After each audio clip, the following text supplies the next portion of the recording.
Karibu mpendwa msikilizaji wa Radio Maria Tanzania na Radio Mbiu Sauti ya Faraja Kagera.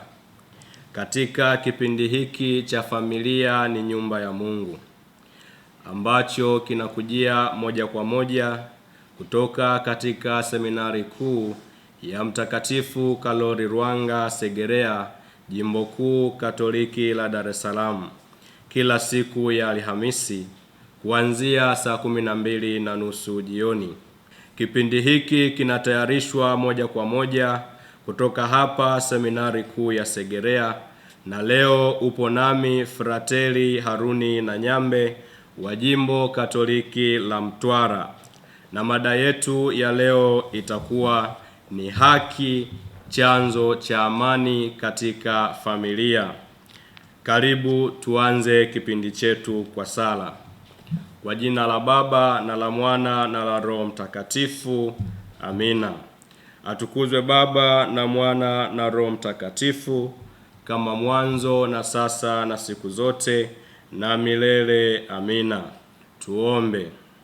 Ee Mungu Mwenyezi, uliye chanzo na chemchemi ya elimu yote, tunakuomba umtume Roho wako Mtakatifu aje akae nasi tunapofanya kipindi hiki, na yote tutakayojifunza yawe kwa ajili ya sifa na utukufu wako, kwa njia ya Kristo Bwana wetu. Amina. Kwa jina la Baba na la Mwana na la Roho Mtakatifu. Amina. Ndugu msikilizaji, haki na amani ni maneno mtambuka.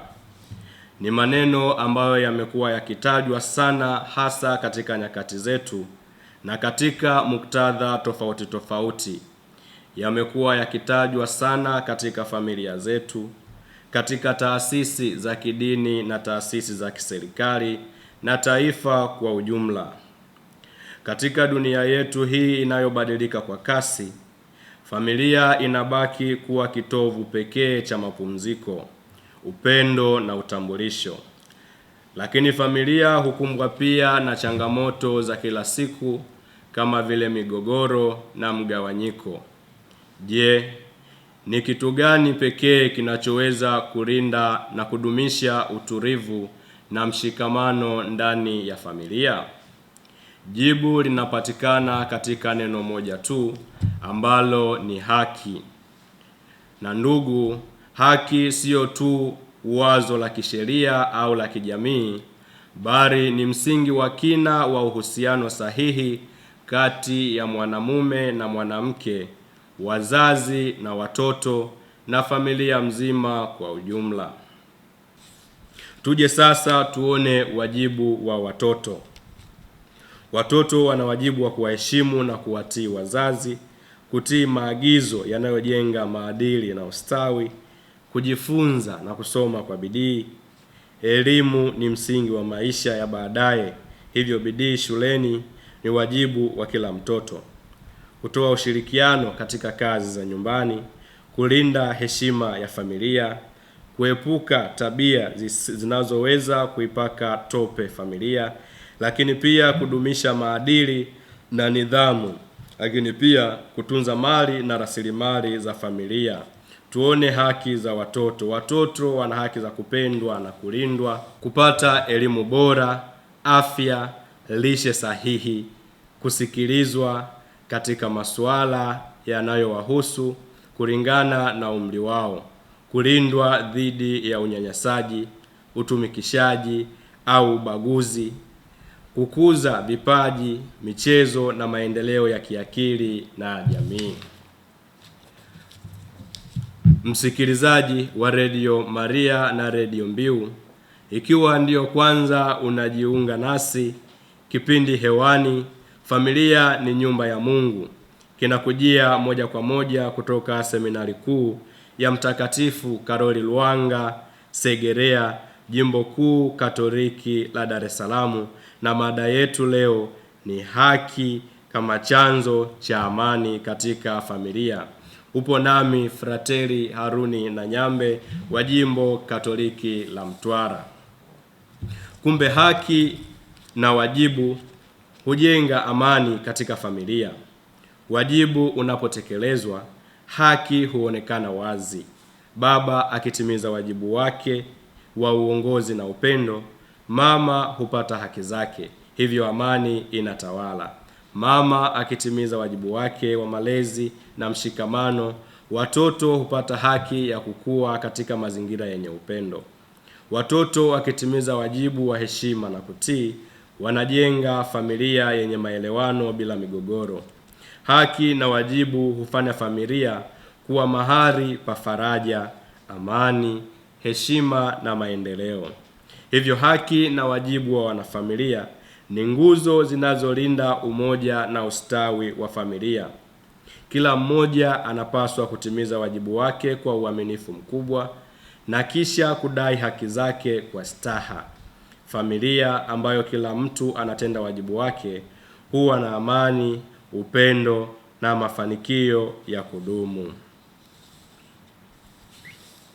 Mpendwa msikilizaji, kwa namna ya pekee tuone sasa uhusiano uliopo kati ya haki na amani. Haki na amani vina uhusiano wa moja kwa moja. Ndiyo kusema kwamba amani ni tunda la haki. Amani ni zao la haki. Amani ni matokeo ya kazi kubwa iliyofanywa kufikia viwango vya kuwepo kwa haki katika familia au jamii kwa ujumla. Hapa tunaweza kusema kwamba ili kuwepo na haki hutanguliwa na kazi kubwa kama vile kuishi kwa sheria, usawa, zaidi sana kuishi katika kutimiza wajibu. Ndugu msikilizaji, katika kueleza uhusiano huu, katika waraka wa furaha ya upendo Amoris Laetitia, Papa Francisco anatueleza kwamba familia yenye amani ni ile ambayo kila mtu anaheshimiwa na haki za kila mmoja zinazingatiwa. Anapinga vikali dhuluma za kifamilia, ubaguzi wa kijinsia, kukosa usawa wa majukumu na ukatili wa kimwili au kiakili, kwa sababu mambo haya yanavunja haki na hivyo kuua amani. Anasisitiza kwamba familia ni kitalu cha amani duniani, lakini amani hiyo inatokana na misingi thabiti ya usawa, uwajibikaji na haki kwa wote. Kumbe ndugu msikilizaji, familia isiyo na haki haiwezi kuwa na amani ya kudumu. Pia Papa Paulo wa Sita katika waraka wake wa maendeleo ya mataifa Populorum Progressio wa mwaka 1967 alituambia kwamba maendeleo ndiyo jina jipya la amani, lakini maendeleo hayo hayawezi kupatikana bila haki. Katika mafundisho yake anasema familia haiwezi kufurahia amani ikiwa hakuna kutendeana kwa haki. Naye Papa Yohane Paulo wa Pili katika waraka wa usaidizi wa kifamilia Familiaris Consortio wa 1981 alieleza familia kama shule ya utu wa kina, na kama shule yoyote msingi wake ni kanuni za haki. Alisisitiza kwamba amani ya familia ni matunda ya haki, na pale haki inapokiukwa kama ubaguzi, ukosefu wa uaminifu au kutotimiza wajibu, basi amani husambaratika. Kwa hiyo amani ya familia ni zawadi inayotokana na kutenda haki kila siku ndani ya familia. Katika hotuba ya siku ya amani duniani, yani World Day of Peace Message ya 2012, Baba Mtakatifu Benedikto wa 16 alisisitiza kuwa haki na amani ni kama mbawa mbili za kuongoa ulimwengu wa binadamu. Katika familia, upungufu wa haki huathiri amani ya kijamii, kwa kuwa familia ni msingi wa jamii. Kumbe, haki na amani vina uhusiano wa moja kwa moja, direct proportional. na huu ni ukweli usiobadilika, unchangeable truth.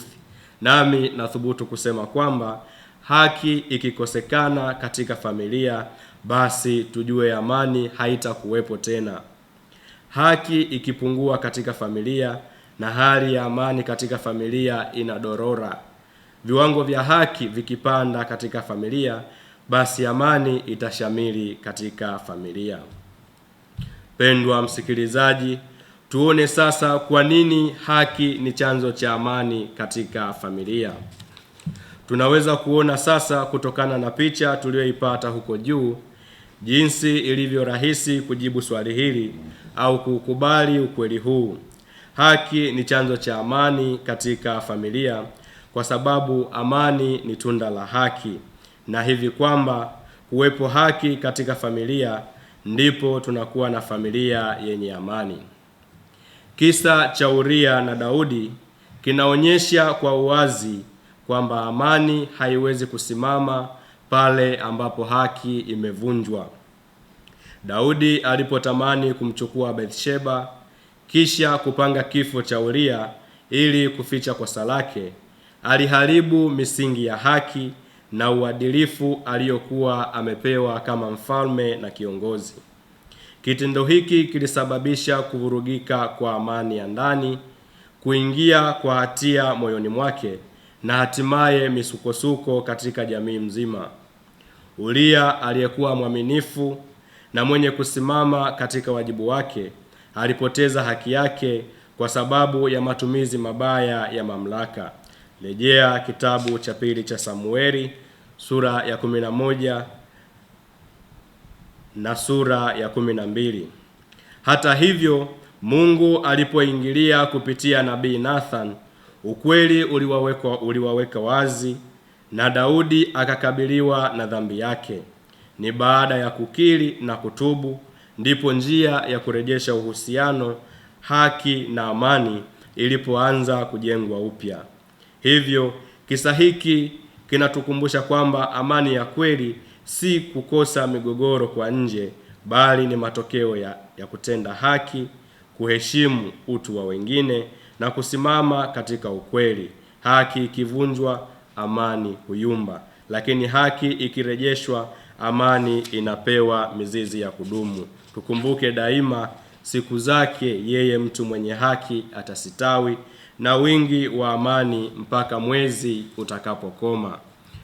Pendwa msikilizaji, upo pia mfano wa familia ya kawaida kabisa ambapo walikuwa wanaishi pamoja, baba, mama pamoja na watoto pamoja na mama mkwe.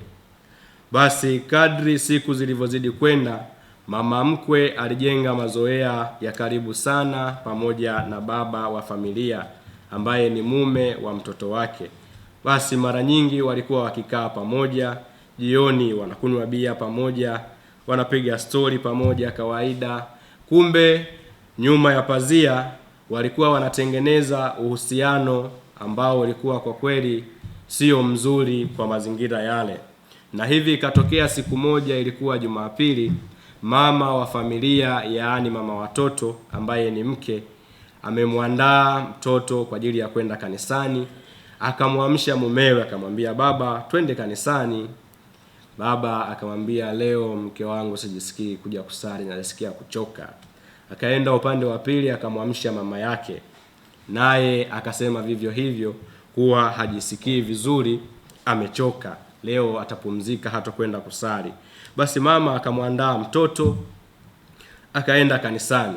Basi ameanza kushiriki misa, mwanzoni kabisa yule mtoto anaanza kulia. Katoka nje kama ilivyo kawaida, lakini yule mtoto hakunyamaza, ni kama vile alikuwa na homa. Kwa hiyo mama ikabidi afanye uamuzi sasa wa kurudi nyumbani. Sasa kurudi nyumbani, ile anafika tu ndani, kwa kweli hakuamini macho yake. Kwa macho yake ya nyama alishuhudia mume wake pamoja na mama yake wakishiriki tendo la ndoa. Kwa kweli ilimsikitisha sana, na yule mama alikuwa na kitambaa na hivi alitaka ajinyonge, lakini yule mtoto alikuwa amekichukua kile kitambaa akawa anatambaa nacho. Basi yule mama alichoona ikabidi aende kwa jirani, akamwambia, jirani, imenikuta hili na lile.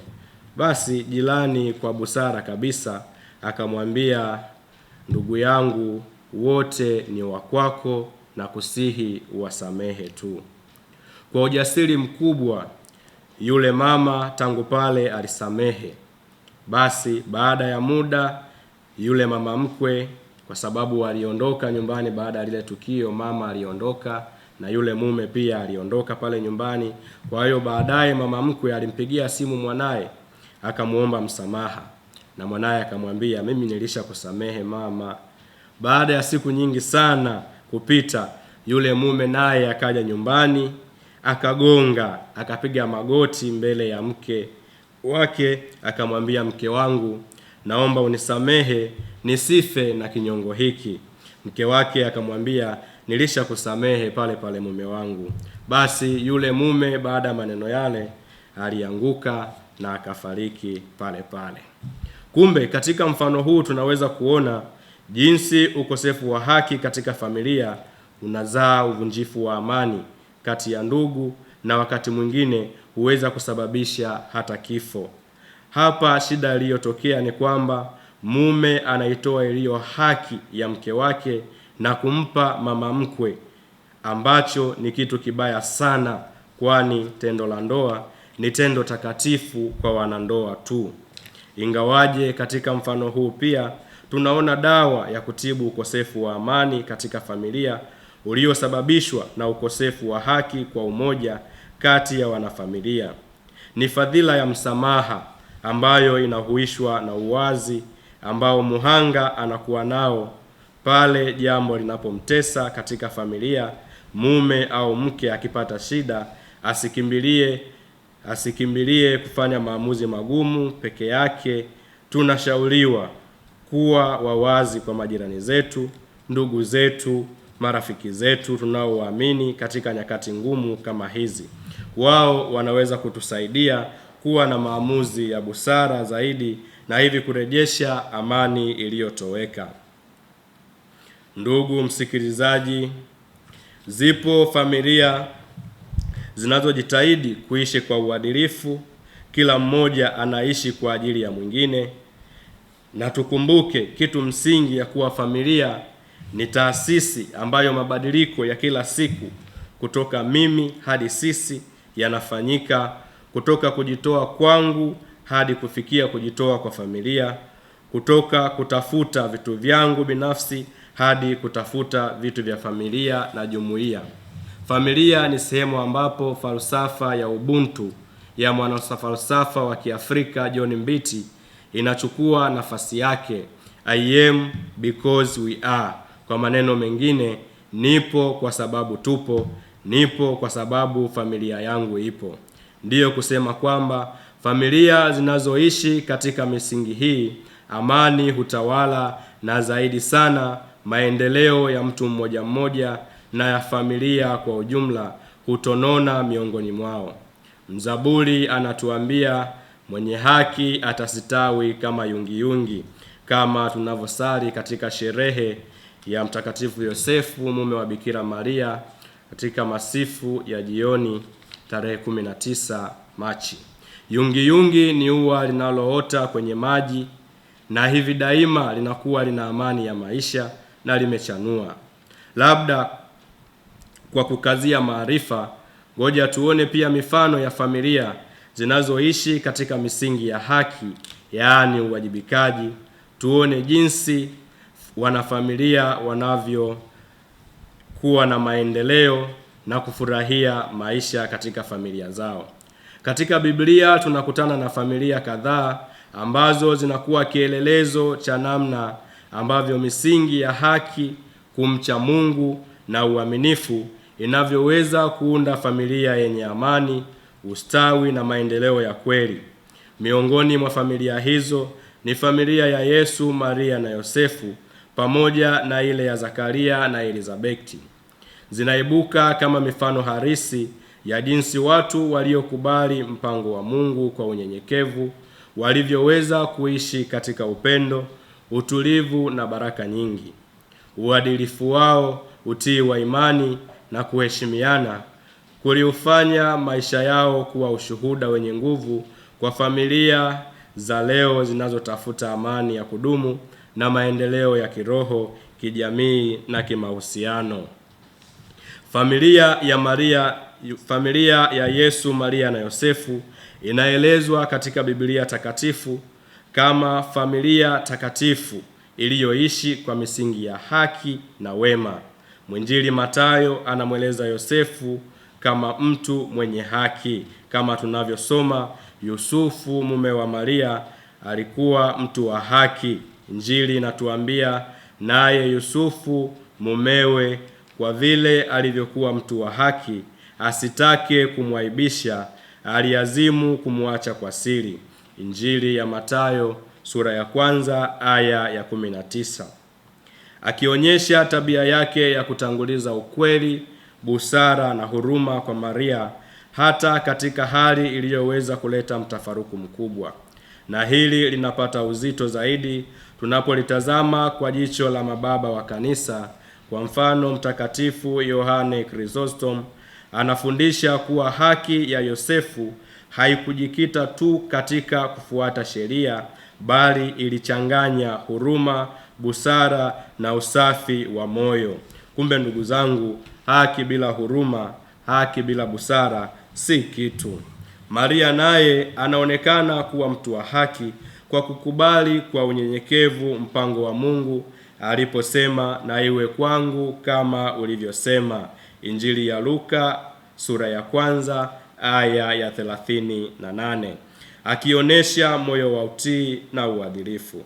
Na hapa tunapata maana ya kina katika mafundisho ya Mtakatifu Agustino, ambaye anaeleza kuwa utii wa Maria ni kilele cha mpangilio sahihi wa upendo, yani Ordo Amoris,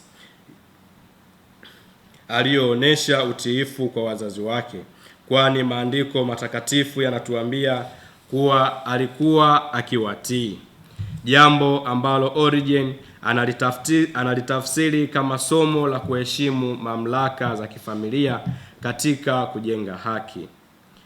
Hali hii ya kila mmoja kutenda haki ndani ya nafasi yake iliweka msingi madhubuti wa amani ya kifamilia, kwani maamuzi yaliongozwa na busara, upendo na kumheshimu Mungu kuliko matakwa binafsi, na hivi kufanya familia hii ya Nazareti kuwa shule ya maadili, kama anavyosema Mtakatifu Ambrosi, ambapo uadilifu ulikuwa msingi wa mahusiano yao ya kifamilia. Tuone sasa familia ya Zakaria na Elizabeti kama mfano wa haki. Kwa upande mwingine, familia ya Zakaria na Elizabeti ni mfano mzuri wa familia iliyoishi kwa misingi ya haki mbele za Mungu. Biblia takatifu inatueleza wazi kuwa walikuwa waadilifu na wote wawili walikuwa wenye haki mbele za Mungu, wakiendelea katika amri zote za Bwana na maagizo yake bila lawama. Rejea Injili ya Luka sura ya 1 aya ya 6. Na mafundisho ya Mtakatifu Gregori Mkuu yanatoa mwanga zaidi kwa kueleza kuwa uadilifu wao ulijengwa juu ya uvumilivu, sala ya kudumu na kujiweka chini ya mpango wa Mungu. Hata katika changamoto ya kutokuwa na mtoto kwa muda mrefu, hawakukata tamaa wala kulaumu, bali waliendelea kumwamini Mungu kwa utulivu na amani ya ndani. Elizabeti alipopata ujauzito, alitambua kwa unyenyekevu kuwa ni tendo la rehema ya Mungu aliposema, hivi ndivyo alivyonitendea Bwana katika siku zile. Ndugu msikilizaji wa Radio Maria na Radio Mbiu, ikiwa ndiyo kwanza unajiunga nasi, kipindi hewani Familia ni Nyumba ya Mungu kinakujia moja kwa moja kutoka Seminari Kuu ya Mtakatifu Karoli Lwanga Segerea, Jimbo Kuu Katoliki la Dar es Salaam, na mada tulionayo sasa ni haki, chanzo cha amani katika familia. Upo nami Frateli Haruni na Nyambe wa Jimbo Katoliki la Mtwara. Ndugu msikilizaji, tuje sasa tujibu na kutoa tamati ya mada yetu msingi ya kwa nini haki ni chanzo cha amani katika familia. Haki huondoa upendeleo na hivyo kuleta utulivu. Pale ambapo baba au mama hawafanyi upendeleo, mfano kumpenda mtoto mmoja kuliko mwingine, kuna maelewano, hakuna wivu wala chuki. Yakobo alimpenda Yosefu kuliko watoto wengine, na hii ikasababisha wivu kati ya ndugu, na wivu ambao ulipelekea ugomvi kati ya watoto wa Yakobo na baadaye mauzo ya Yosefu. Rejea Mwanzo sura ya 37. Ukosefu wa haki uliharibu amani ya familia. Mzazi akimpa mtoto mmoja urithi wote, wengine hukasirika. Hii inaweza kusababisha vita ya kifamilia, lakini akiwagawia kwa usawa, amani itarejea. Haki hujenga uaminifu kati ya wanajamii na wanafamilia. Watu wakitenda haki katika familia wanakuwa wakweli, waaminifu na wenye kumwamini mwingine. Hivi huondoa hofu na mashaka, hivyo kuleta amani. Yusufu mume wa Maria alikuwa mtu wa haki. Naye Yusufu mume, kwa vile alivyokuwa mtu wa haki, asitake kumwaibisha, aliazimu kumwacha kwa siri, kama tunavyosoma katika Injili ya Mathayo sura ya 1 aya ya 19. Kwa sababu ya haki yake hakumpa Maria aibu. Hii ilidumisha amani. Hivyo hivyo katika maisha yetu ya kila siku, mume akirudi nyumbani kwa wakati, kuwa mkweli, kutunza familia, mke anahisi salama kwa sababu amani ya nyumbani inakuwepo. Haki hufanya kila mtu apate stahili yake. Kila mtu akipata kilicho chake, heshima, nafasi, sauti, upendo, hapa hakuna anayejihisi kudharauliwa au kusukumwa pembeni. Mithali sura ya 31 aya ya 23 hadi ya 31 inaonyesha familia yenye mpangilio na haki. Kila mtu anapata nafasi yake katika familia zetu. Kila mtoto akipewa nafasi ya kusikilizwa, hata mdogo. Hakuna anayejiona wa thamani mdogo. Amani ndani ya nyumba inatawala. Haki huondoa dhuluma na ukatili wa kimaneno au kimatendo. Maneno ya kuumiza, vichapo visivyo na sababu au ukandamizaji huua amani. Wazazi wasiwakasirishe watoto wao. Hii ni haki kwa watoto. Mzazi akimwambia mtoto kila siku, wewe hufai, au kumuita majina ya ajabu kama vile nyati, mbuzi, hii huumiza moyo wa watoto, na hivi nyumba haitakuwa na amani, kwa sababu mtoto daima atakuwa anaona nyumbani sio sehemu salama. Nyumba haina amani. Lakini akimhimiza kwa haki na upendo, mtoto anatulia na anakuwa na amani. Haki huwezesha kutatua migogoro kwa njia ya busara. Kila familia ina migogoro. Haki inaongoza namna ya kuisuluhisha bila ugomvi. Mfalme Sulemani alitatua mzozo wa wanawake wawili waliogombania mtoto kwa uamuzi wa haki. Rejea kitabu cha kwanza cha Wafalme sura ya 3 aya ya 16 hadi ya 28. Uamuzi uliweka amani katika maisha. Wanandoa wakigombana na wakafuata ukweli, kusikilizana na kutafuta suluhisho bila lawama, amani inarudi. Haki inalinda utu wa kila mwanachama wa familia. Kila mtu anapotendewa kwa heshima, wanaona thamani ya kuwepo katika familia. Yesu aliwatendea watu kwa haki na huruma. Rejea mfano wa mwanamke mzinzi katika Injili ya Yohane sura ya 8 aya ya 1 hadi ya 11. Amani ilitengenezwa kwa kumlinda aliyetendewa vibaya. Mtakatifu Ambrosi wa Milani aliwaasa wanaume akisema, mwanamume adilifu hulinda na kuheshimu utu wa mwanamke. Mume anamwambia mke wake waziwazi kwamba anathamini mchango wake. Mke anahisi kustahili, kupendwa na amani ya ndoa inaimarika. Pia haki husababisha kutimiza wajibu. Wazazi wakitimiza wajibu na watoto nao wakitimiza wajibu, hakuna lawama. Kila mtu anafanya sehemu yake na hivi kuzaa amani kati yao. Kila mtu ana wajibu wake katika familia. Wajibu ukifuatwa, amani itakuwepo. Mtoto akifanya kazi zake za nyumbani vizuri na wazazi wakitoa mahitaji yake, hakika hapo hakuna ugomvi na amani itatonona katika familia hiyo. Pia haki inafanya maneno na maamuzi ya familia kuwa ya kweli. Unaposema ukweli, unafanya maamuzi ya haki.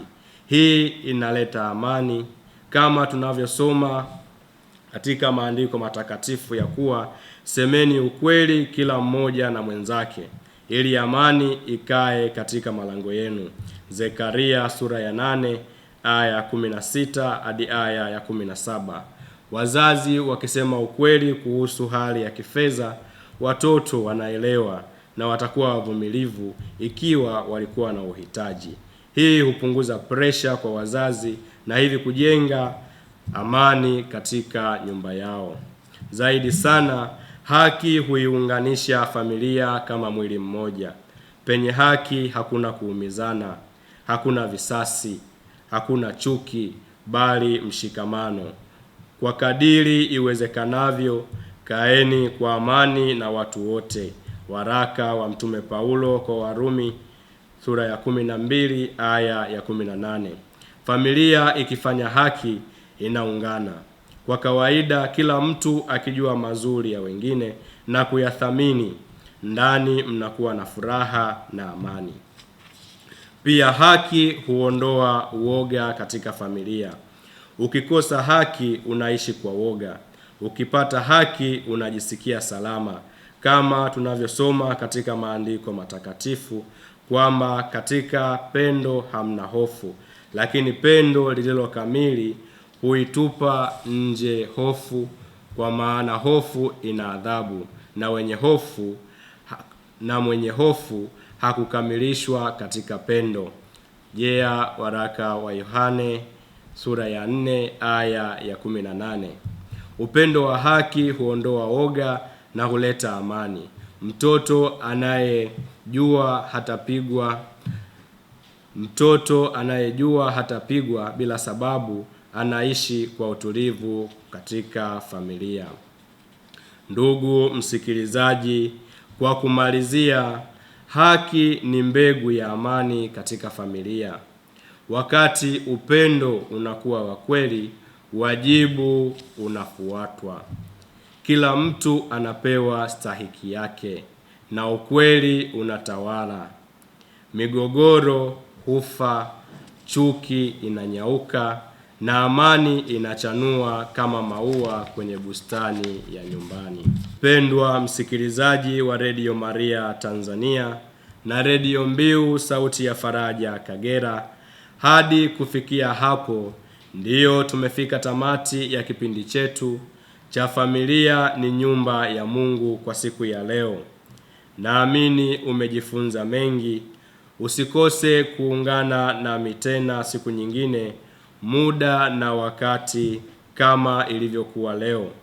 Ulikuwa nami Frateli Aruni na Nyambe wa Jimbo Katoliki la Mtwara, kutoka hapa Seminari Kuu ya Mtakatifu Karoli Lwanga Segerea, Jimbo Kuu Katoliki la Dar es Salaam.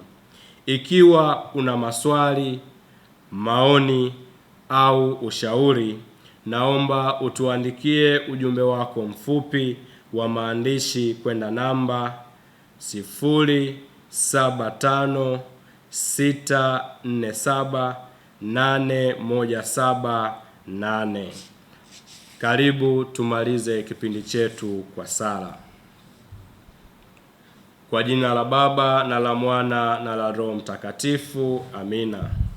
Atukuzwe Baba na Mwana na Roho Mtakatifu, kama mwanzo na sasa na siku zote na milele. Amina. Atukuzwe Baba na Mwana na Roho Mtakatifu, kama mwanzo na sasa na siku zote na milele. Amina. Atukuzwe Baba na Mwana na Roho Mtakatifu, kama mwanzo na sasa na siku zote na milele. Amina. Kwa jina la Baba na la Mwana na la Roho Mtakatifu. Amina. Familia bora yenye hofu ya Mungu.